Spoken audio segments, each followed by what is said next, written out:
This is problem 7-4 on page 338.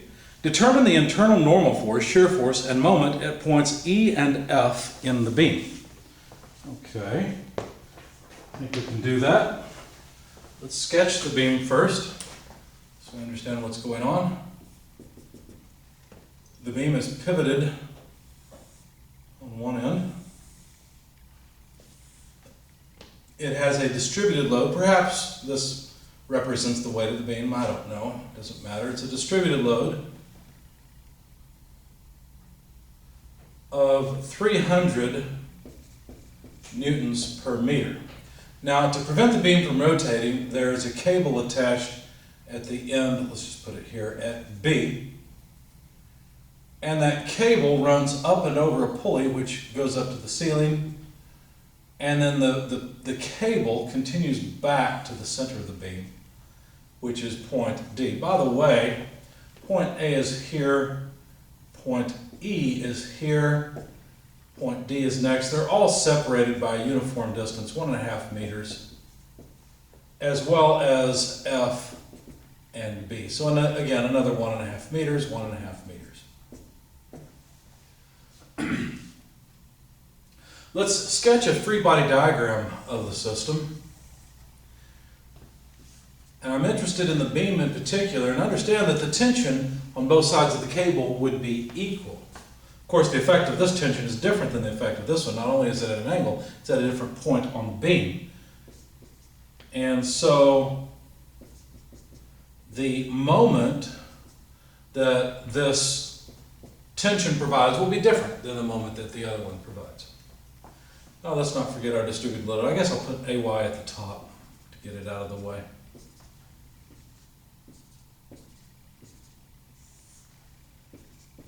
Newtons per meter square. All right, so moments about point A, counterclockwise positive, our typical approach. 300 newtons per meter has a resultant. We multiply by 6 meters because 1.5 times 4 is 6 meters. There's the resultant. The resultant acts in the center and therefore has a moment arm of 3 meters and causes a negative moment. So that takes care of the moment due to the distributed load.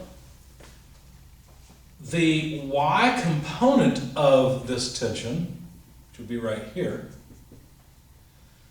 I'm not going to worry about what it is yet. We'll worry about that later. We do know this is at a 45-degree angle, by the way. That y component has a moment arm of 3 meters as well because it acts at the center of the beam. I should have moved it over a little bit. That's supposed to be point D. There we go. Anyway, the tension out at the end of the beam also causes a positive moment, but its moment arm is the whole 6 meter moment arm. And that's it. There's nothing else acting on this beam that causes a moment. So if we rearrange this just a bit, we get 3ty from this term plus 6t from this term equals a bunch of constants. Well, something we can move to the other side. If you multiply 300 by 6 by 3 and switch the negative sign, you get 5,400. Okay? Now, what about this ty here? Well, ty, the vertical component of it, is going to be equal to t over root 2 because it's a 45-degree angle. So we can simply make the substitution that we've got 3t over root 2 plus 6t equals 5,400. And of course, that would be 3 over root 2 plus 6 times t, and therefore the tension in the cable T is equal to 5,400, oh, what are the units? It must be newtons. Divided by 3 over root 2 plus 6. Okay. Now understand that we had units of Newton meters numerically here. Right? The 3 and the 6 have units of meters, so let's make this clear. This would be Newton meters. Since the 6 and the 3 have units of meters, we just cancel the meters throughout the equation. We just end up with newtons then and a bunch of numbers to put together. Now this comes out to about 664.9165 newtons. All right, so now we found the tension. So let's sum forces in the horizontal direction. If we do that, well, let's see, what forces are there? Well, there's a Tx, and let me make it a dashed line to indicate that I'm just breaking up the vector. There's a Tx and an Ax. It's pretty obvious those are the only two acting opposite of one another. Tx will be positive, Ax will end up being negative, so let's say this. This implies Ax is negative Tx, which would simply be negative T over root 2. When you plug in the numbers, in other words, divide that by root 2, attach a negative sign, you get negative 470.1670 newtons. Last equation that's independent is to sum forces in the y direction. Well, in the y direction, we have the distributed load, negative 300 newtons per meter times 6 meters worth. And we have AY, we have T, and we have TY. We have T, TY, AY, and then the negative 300 newtons per meter times 6 meters, of course. This sum should come up to 0, of course. So if we rearrange this and solve for AY, we will get 300, well, 6 times 300 is 1800, so 1800 newtons minus T minus TY, but TY is T over root 2. Plug in T, you'll find that AY comes out to about 664.9165 newtons. Shouldn't be a surprise, right? Because well,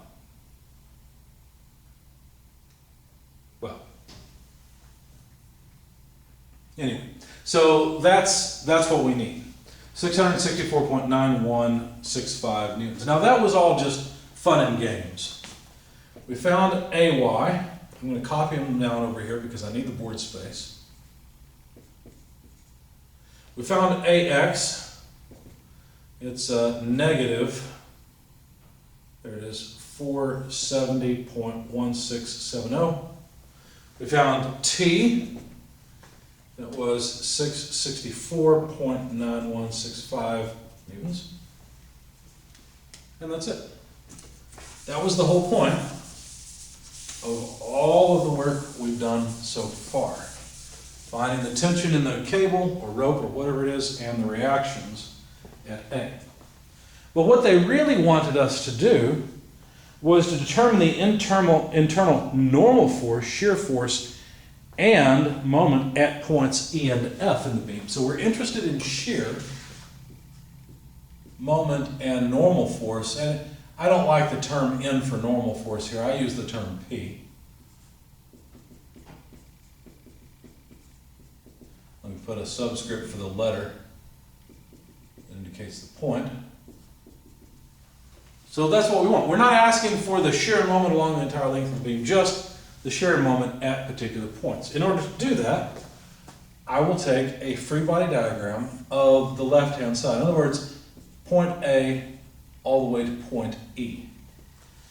Now I know that over this small segment there is a distributed load, still 300 newtons per meter, but now I don't have near as many meters worth. In fact, I've only got 1.5 meters worth. There will be a shear load V and a moment M.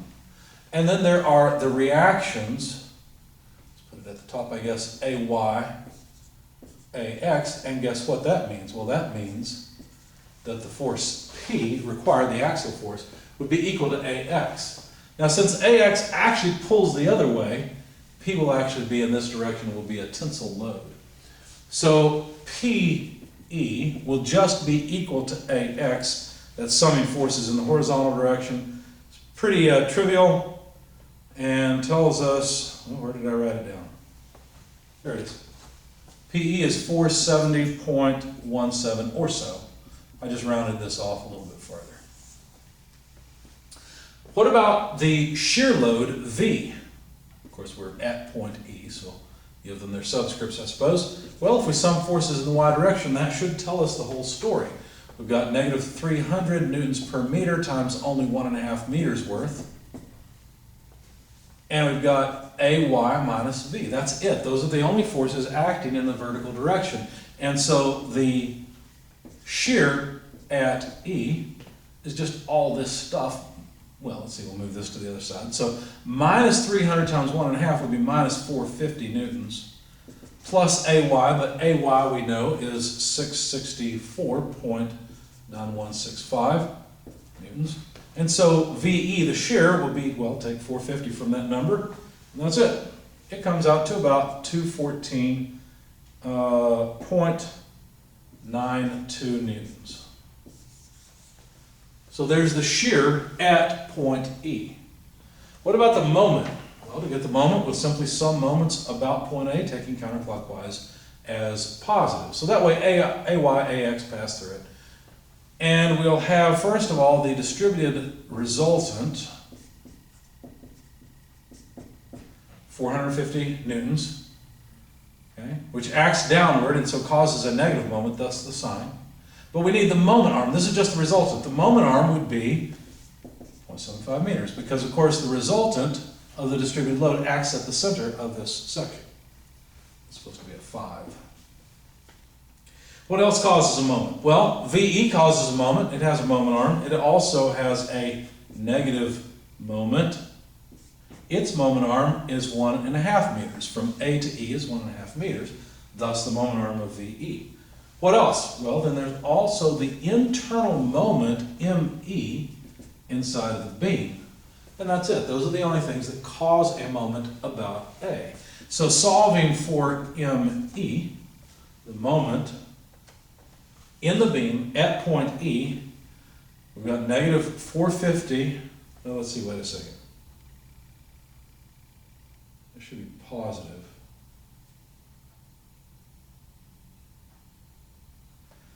I may have made a mistake here because I copied down negative 450, but that's wrong. I should move this to the other side. It becomes positive 450. Let me check my math with the calculator in just a second. So leave ME on one side, move everything to the other. 450 times 0.75.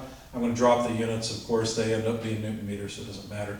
And then if this goes to the other side, it would be plus VE 214.92 times 1.5. And let's see. Yeah, I've got negative signs here, but I wrote it down positively. I don't know why I wrote negative signs. So that should be right. 659.87 Newton meters is the magnitude of the moment in the beam at E. Okay. So we've answered the question at E. What about at F? What is the shear moment and normal force at F? Well, I could take this section of the beam if I wish, but that seems complicated. Why not take this section? It shouldn't matter which free body diagram I take, I should get the same result. So I'm going to use the easier one. This is what it looks like. It would be easier to me. And I'm going to do my calculations there. Now you have to be careful. On a left-hand face, shear up is positive, and a moment counterclockwise, or clockwise, excuse me, is positive. And P out would be positive, so that would be tensile, whereas if the load is in, then it's compressive. So this is the axial load at F, the moment at F, and the shear at F. What other forces act? Well, we've got the distributed load, 300 newtons per meter over our, again, 1.5 meters. And yeah, we're at point F. But there's also a tensile load, T, acting at the end. But that's it. So, now if we sum forces in the horizontal direction, we find that P is 0. There's no PF. There are no horizontal forces except for the one that we imagine could exist within the beam, and so there's no need for any tensile load or compressive load within the beam. If we sum forces in the y direction, we'll find what? T plus VF minus, let me just write it since we know what the result is. 300 times 1.5 is 450. And that's it, right? There are no other loads. And so from this, we can calculate VF, or solve for VF. It would simply be 450 less T.